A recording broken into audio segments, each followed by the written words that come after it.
Welcome to Moxie Bets presented by Caesar Sportsbook. Happy Monday. Hopefully you guys had a great Thanksgiving holiday. Coming up on today's show, Week 12 is almost in the books and Week 13 is all about reunions and rematches. We'll take a look at some of the biggest ones. Plus, we'll give you our picks from Monday Night Football between the Steelers and the Colts and preview the World Cup match between USA and Iran tomorrow. And of course, you've got some Mox Locks coming your way. But first, let's welcome in Mr. Monday, Danny Brasco. Danny, did you have a nice holiday? I did. Lovely little Thanksgiving, profitable week betting football, some wild games. And we got a lot to get into today. Some crazy upcoming games next week, big storylines, USA, Iran. I love the energy you're bringing. Let's get after it. Yeah, I really know nothing about soccer. I just root for USA and I sometimes donate money and just pick USA for the vibes, all the good vibes that we need to get to them. But let's start things off here with Mox Thoughts.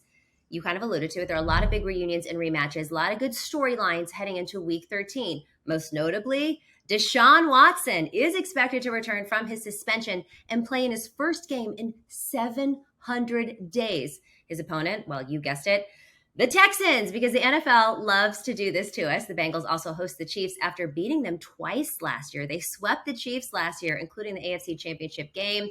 And the Dolphins and the 49ers. This one, of course, is the most interesting to me. They square off for the first time since the Trey Lance deal, and Mike McDaniel will face off against his former team. All right, let's dive into some of these. Texans and Browns. Deshaun Watson coming back after 700 days. Of course, he had 11-game suspension after violating the NFL's personal conduct policy. He faces 2 active lawsuits alleging sexual misconduct. He settled 23 civil suits and no criminal charges. What do you think here? He's got a 5-year, $230 million deal with the Browns, facing off against his ex-team, where he sat for an entire season. The line on this one, I believe it's a touchdown favoring the Browns. What do you think? No criminal charges, my. Imagine being like, hey, what's this work gap in your history going to like an employer? See you were off for 700 days. Oh, I settled 23 civil lawsuits. All right, come back at Q3 in the season. I can't believe he's coming back here. Of course, like you said. The Browns knew this was happening. Yeah, the Browns knew this was happening, and they still gave him an incredible 5-year contract. So it's just like, I can't. I don't know. It's kind of, the NFL is kind of deplorable on that front. Whatever, money talks. But at the end of the day, of course, like you alluded to, the NFL is sick in the head. Of course he's playing the Texans. Of course it sets up like this. I mean, it's a soap opera, really. So +7 right now for the Texans. It's kind of, it's not, I don't want to call it a wide spread, but you got to imagine the public is going to be on the Browns with Watson coming back. That's the obvious narrative. We know how good he is, but 700 days is a long time off for even the best quarterback. I'm going to wait for the public to bet it, and I might be on the Texans with as many points as I can get, but it's going to be a weird one, I think. Well, first, I agree with you 100%. And you said we know how good Deshaun Watson is. We know how good Deshaun Watson was 700 days ago. You know what I mean? 2 years ago. I think, and I've said it on this show before, when I do something embarrassing or somebody knows something about me, like it kind of hinders my ability to be comfortable and to really give my best work. Think about everybody knowing what a creep you are and that there's 23 allegations against you that you've settled. You have 2 active cases going on right now. At best, you made massage therapists feel uncomfortable. At worst, you're an actual sexual predator. Coming on the field, and by the way, he didn't do that great in preseason, and there were a lot of fans that were trolling him. I think that's going to happen again. I don't know that this is a good spot for him. We saw that someone like Russell Wilson, who ended up actually having a terrible season all season long, but we saw how he did up against his team, not so hot. So I would take the points on this one too. But again, we'll see how it might look. This might get bet up all the way to 10, double digits. Who knows? And Houston, if they've got sour taste in their mouth, they don't like the guy anymore, right? They might hammer him. Like you just mentioned, I think it was the Jaguars they played in that preseason game. Fans came out with some crazy signs. They were in savage mode. They hammered him. So it might get to him. We'll see how the crowd is if they're really getting after him. Yeah, because you haven't been playing, and then you got that going on. Okay, let's talk about the Bengals versus the Chiefs. Joe Burrow, Joey B, Joe Cool, Joe Burr. He can become the first quarterback to beat Patrick Mahomes 3 straight times when the Bengals host the Chiefs on Sunday. Burrow has the edge, of course, versus Mahomes. They swept him last year. He can join Tom Brady as the only quarterback to beat Patrick Mahomes 3 times, but no one has ever done it 3 times in a row. KC favored by 2.5. Give me the Chiefs all day long. But what do you think on this one? I like that you're bringing this stat up on Monday because the whole week, this is going to be the narrative. You're going to hear about other shows talking about this when they get the information, right? Burrow has beaten Mahomes back to back, right? Him and Brady are the only ones. And now we're talking about this elite class of quarterbacks. The line opened +3 at home for the Bengals, and that looked interesting. Immediately moved to 2.5. So Sharps grabbed the 3. They want that field goal. And it's really interesting. I'm going to really watch how that number tickers and moves again because I want to see what the public does. This is going to be a very publicly bet game. It's a really interesting one. Katie, I got to say right now, I kind of lean Bengals, but I want to see where the line moves. I know. I just got to see what the market does. Yeah, obviously we got to see what the market does, but I do feel like Patrick Mahomes is having like an MVP caliber year. I mean, he has just been absolutely spectacular. Joe Burrow has been good, and they started off slow, and they're getting better. And we saw this last year with the Bengals kind of starting slow, and then they took it really far. But I do believe that Mahomes and the Chiefs are the biggest threat right now in the AFC and maybe in the entire league, minus the 49ers. But of course, I'm extremely biased there. Mahomes gets his win here. But we'll have to see what the market does. And the most exciting game that I am interested to see and also nervous to watch is the Dolphins versus the 49ers. They meet on Sunday for the first time since the Trey Lance trade shook up the 2021 NFL draft. Dolphins 49ers connections. Well, Mike McDaniel, he was our offensive coordinator. Now he is the head coach for the Dolphins. They got Tyreek Hill, Jalen Waddle, and Bradley Chubb, all as a part of those 3 draft picks that we gave them for Trey Lance. Also, Jeff Wilson just went over there. They've got Raheem Mosterati also there. And he had some shady words about Jimmy Garoppolo last week. He said that he finally has it. Well, okay. I think he said, we have a quarterback who can actually sling it. And then he came out late, and obviously that seems like a slight against Jimmy Garoppolo. And I was trying to give the benefit of the doubt here. Like maybe he was just talking in general. Like we got a quarterback who can actually sling it. And it didn't have anything to do with Jimmy Garoppolo. Kind of hard to do that. I will say that Mozart came out yesterday and said, this is clickbait. I gave a lot of nice things about Jimmy Garoppolo. Of course, that didn't make the article. Niners favored 3.5. This one kind of scares me, but what are you thinking? 3.5 should scare you. That line's always scary, especially at home, right? You give the hook to the home team. It's really interesting. I think that I might look at the over more than anything here. The Niners just pitched a shutout against the Saints, and as good as the defense was, the Saints should have scored. That's the first time since like 2001. It's been 20 years since the Saints were shut out. 100%. So you give credit to the Niners defense. I'm not going to take anything away from them. I will say, however, Saints should have scored a couple times. They shot themselves in the foot at the goal line. The way that I had the +9.5, they should have easily covered the 9.5. All good. Yeah. Doesn't happen. But the narrative will be coming off that the Niners defense is the best in the league, and it very well might be. But the shutout might overvalue the under, if that makes sense. Coming into this next game, you'll see a total like 46.5, I believe it's set now, and you'll think, well, the Niners just held their last team to 0. 46.5, but the Dolphins get into these shootouts, and I think this game will feature a lot of offense.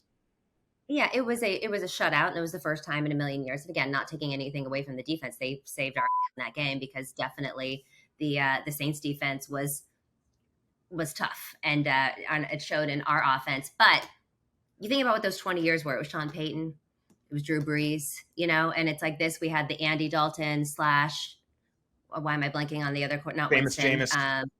Yes, Jameis Winston combo, kind of going back and forth, and a new coach and whatever. That's not Tua, and that's not Tyreek Hill, and that's not Waddle, and that's not Raheem Mostert and Jeff Wilson, who are gunning to get a win against their former team. So I like the over in this one too.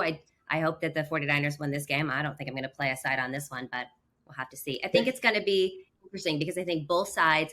Obviously, McDaniel really wants to beat Kyle Shanahan. Shanahan does not want, his protege to be able to beat him. And then you've got the salty running backs on this side. They've said some disparaging things against Jimmy G. So now the Niners are all fired up. It's going to be an emotional game. And I hope the Niners come out on top. Some juicy storylines in there. I like it. Coaching rivalry, running back rivalry. And then also, this is a good test for Tua. I mean, a lot of eyes will be on this game because listen to these stats. Since he got that second concussion, and the expert, that second opinion, told him to retire from football, he's thrown for over 1,000 yards, 12 touchdowns, and 0 interceptions. In games that Tua has started and finished, so not left due to injury, he's 14-1 in the last 15. Dude's balling out. Oh. So I really am excited to see him face the 49ers and be under pressure and really have to play a good game to get this one done. This is a great Tua test.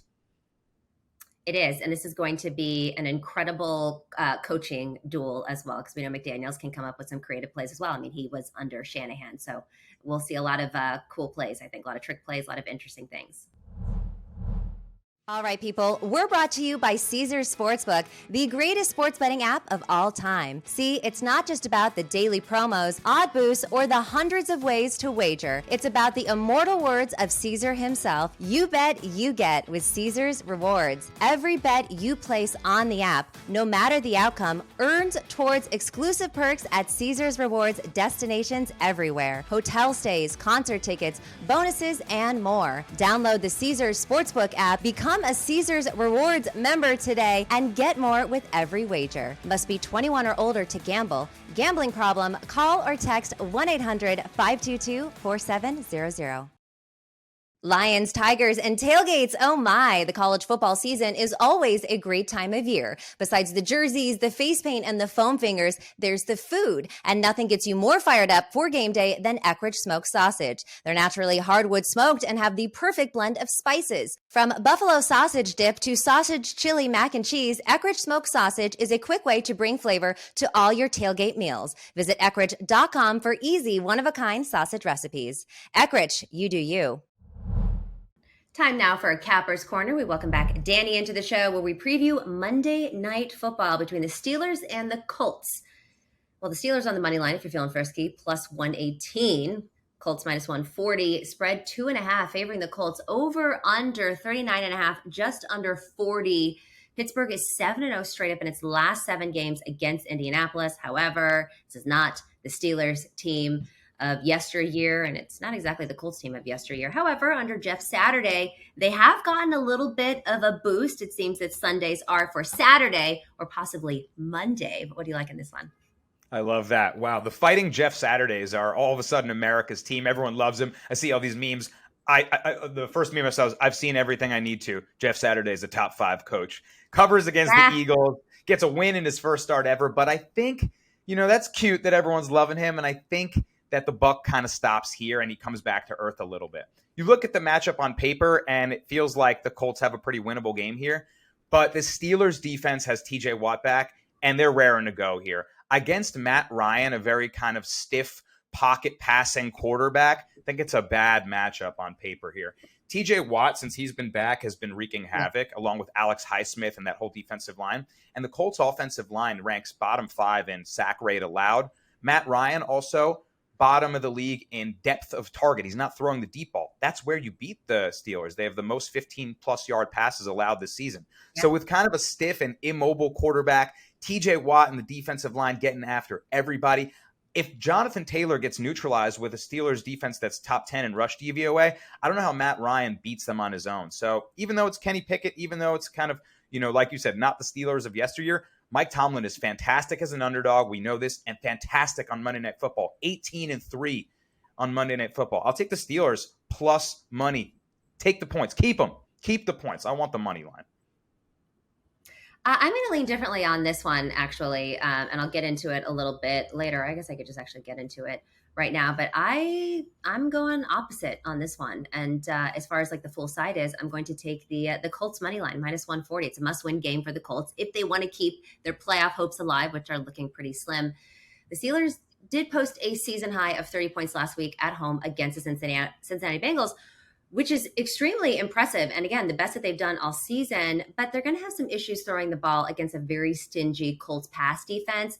They held the Eagles passing attack to under 200 yards passing, and Pickett is not hurt. So Jeff Saturday is for Monday. I don't know what the term is. Mondays are for Saturday, I guess is what it will. So I'm going to go against you on that one as far as full game side. Are there any prop bets that you're looking, or do you like the total as well? I didn't bet the total yet, but I lean under for sure. I agree with you. This Colts defense is certainly really good. You look at a total like 39 and a half.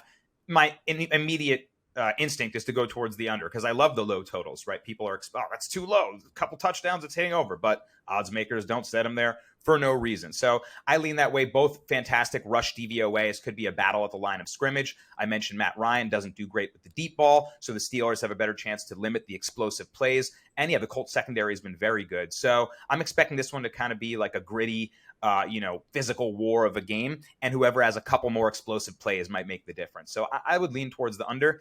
And if I'm going to believe that that's going to happen, but I just mentioned about Matt Ryan, I'm going to go his under passing yards. I think he's going to have a tough night at the office. He's going to be on his back a lot.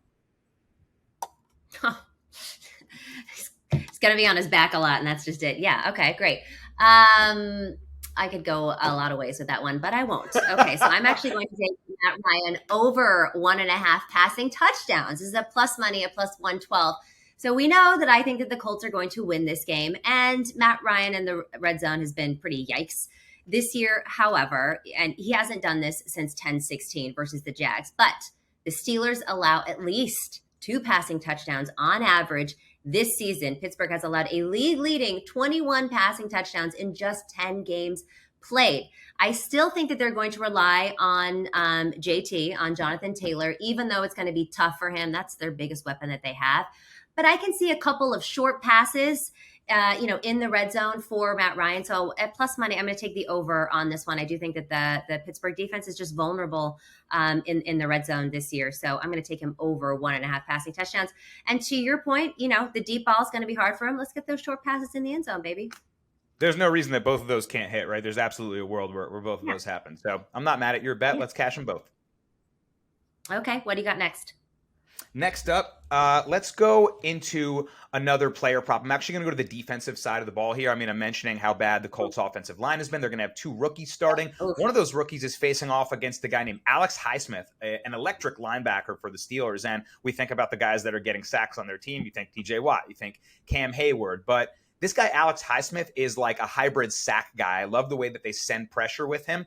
His matchup is going to be against a rookie left tackle. So I feel like that side of the ball that side of the line will be exposed with so much effort going towards stopping TJ Watt. And Highsmith at plus 145 to grab a sack, I think is pretty solid. So, he's not a guy that's like all over the field getting 5 to 8 tackles a game, but he is someone that always finds the backfield. When he's making plays, it's getting the quarterback to the ground. So I'll take my chances on Alex Highsmith to get himself a sack tonight.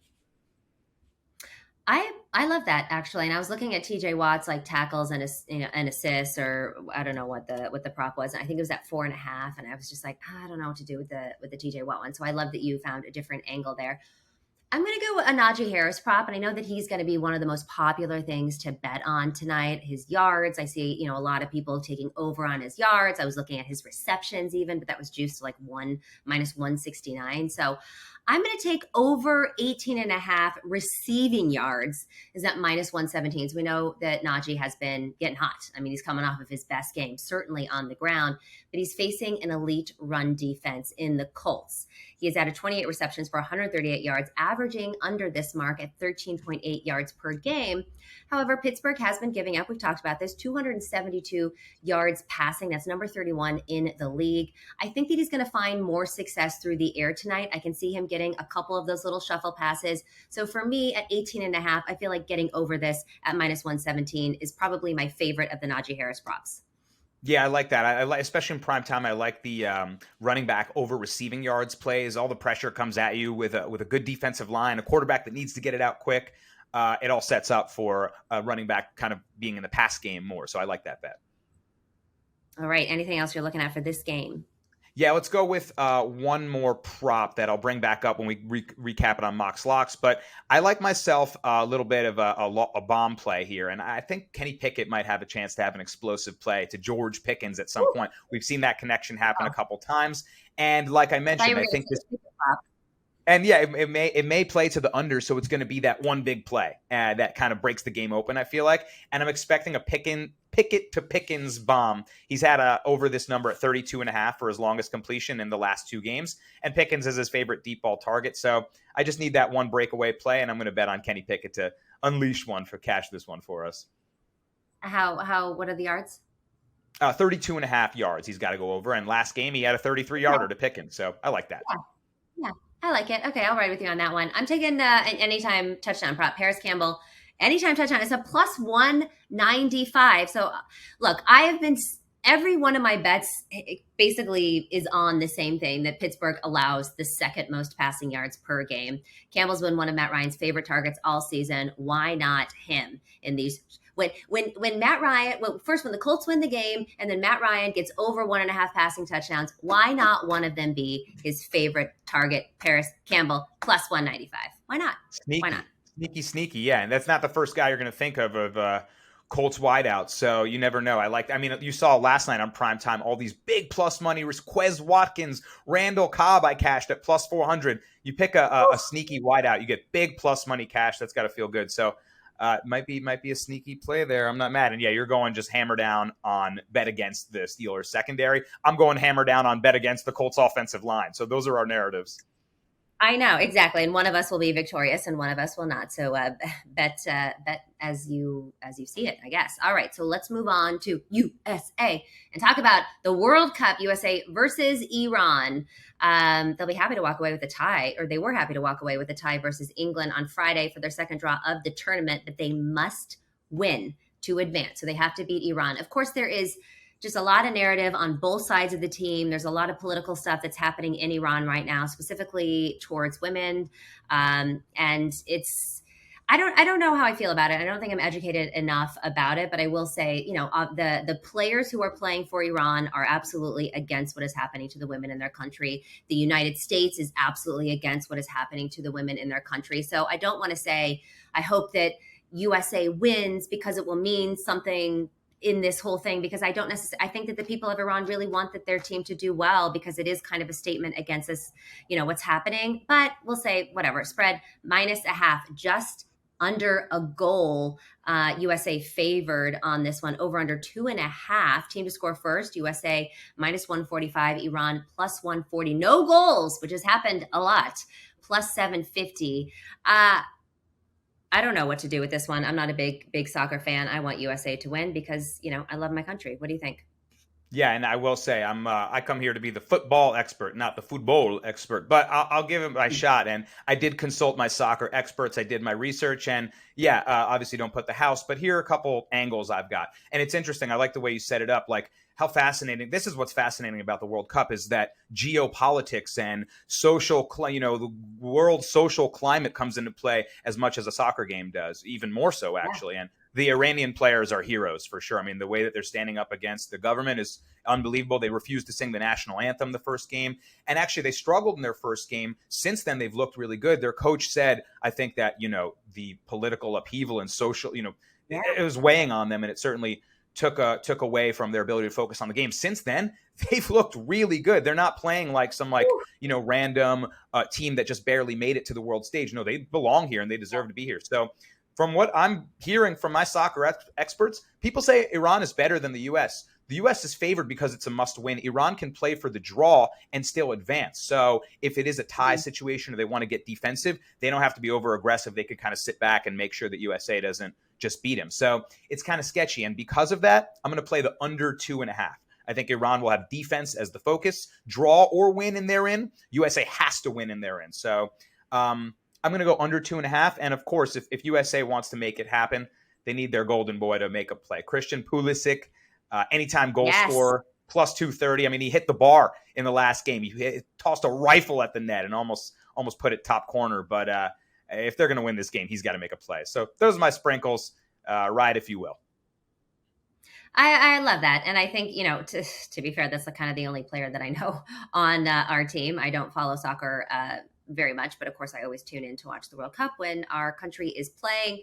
And I will say, when I did watch the last game, it seemed like the U.S. was dominating a lot of the shots on goal and a lot of what was going on there. So hopefully they can continue. I do like the narrative on both sides, though, so I won't be upset if Iran does continue and really make a statement for what's happening to the women in their country.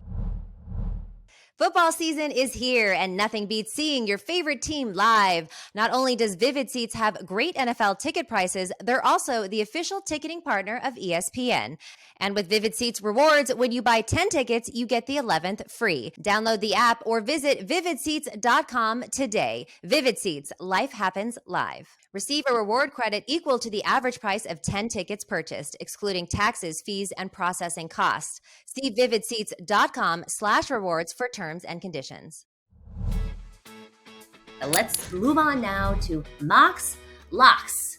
I'm going to take Colts money line -140. Monday is for Saturday, and I'm also going to lock in the under, which I know that I've said a lot, the 2 passing touchdowns. I just don't think the Kenny Pickett's going to be that successful in this game. I know you feel differently than that, and I will say the Steelers, both teams, the under has been the trend. So I'm going to lock in the under along with all the prop bets. What are your locks? Like the under there, of course, speaking my language, love me an under. And yeah, but sadly, my friend, I have to be on the opposite side of you. I'm going Steelers money line. Don't even want the points. Love Mike Tomlin as a dog. Love him on Monday Night Football. And I think Matt Ryan is going to be the one to struggle tonight. So I'll take the Steelers money line, and I'll lock in that Kenny Pickett longest completion. I feel like I'm seeing that happen in my mind's eye now. So I like a lot of these. I like your under. I like a lot of the bets we have going here. And I think maybe you can kind of middle it. We have opposite narratives, but maybe a couple of yours hit, a couple of mine hit, and the books don't know what to do with themselves on Moxie Bets when we're just cleaning up on them left and right. Let's go. That's what we'd like to hear. All right, Danny, thank you so much. Good luck with your bets tonight, and good luck with mine as well. This has been Moxie Bets presented by Caesars Sportsbook. Don't forget to follow us on social at Moxie Bets. We'll see you Wednesday.